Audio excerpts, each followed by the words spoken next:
As a mother I can say sir I'm very happy. చాలా మంచి చట్టం తీసుకొచ్చినారు, ధన్యవాదాలు. దాంతోపాటు there is something called as e cigarettes sir, which is a rage in students today. E cigarettes పైన కూడా మరి ఏం చేస్తూ ఉన్నాం అన్నటువంటిది ప్రభుత్వం ఒక క్లారిటీ తీసుకోవాలి.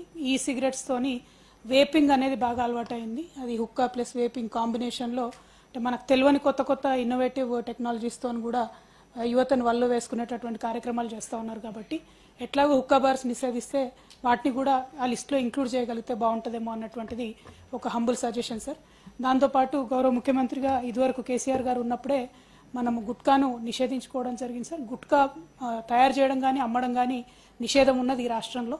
కాకపోతే పాన్ మసాలాల పేరుతో ఇతర రాష్ట్రాల్లోంచి దిగుమతి అయి అది అన్ని చోట్లకు కూడా వెళ్తూ ఉంటుంది. దాన్ని టైం టు టైం మనం చూస్తూ ఉన్నాం, కంట్రోల్ చేస్తున్నట్టు చెప్తూ ఉంటారు. కాకపోతే ప్రభుత్వం మారినప్పుడల్లా మళ్ళీ సిస్టమ్స్ అన్నీ కూడా ఒక్కసారి రీవాల్యుయేట్ చేసుకొని ఇంకా పకడ్బందీగా గుట్కా ఎక్కడ మన రాష్ట్రంలో అమ్మకుండా చూడాలనేటటువంటిది కూడా విజ్ఞప్తి చేస్తూ ఉన్నాం సార్. అన్ఫార్చునేట్లీ గంజాయి ఈరోజు మాత్రం తెలంగాణ గ్రామీణ ప్రాంతాల్లో కూడా చొరబడుతూ వస్తూ ఉన్నటువంటి దాఖలాలు కనబడుతూ ఉన్నాయి సార్. మా మహేష్ కుమార్ అన్న మేడ్ ఇన్ స్పీచ్ అన్న కంగ్రాచులేషన్స్.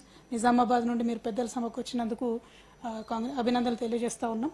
మరి నిజామాబాద్ లాంటి బార్డర్ ఏరియాస్లో మహారాష్ట్ర నుంచి ఇన్ఫిల్ట్రేషన్ ఎక్కువ ఉండే ఏరియాస్లో కొద్దిగా పోలీసింగ్ స్పెసిఫిక్గా గంజాయి మీద చేయవలసిందిగా రిక్వెస్ట్ చేస్తూ ఉన్నాను సార్. బట్ ఓవరాల్గా మంచి చట్టం, ఇంత మంచి చట్టం తీసుకొచ్చినందుకు ప్రభుత్వానికి ప్రత్యేకంగా అభినందనలు తెలియజేస్తాం.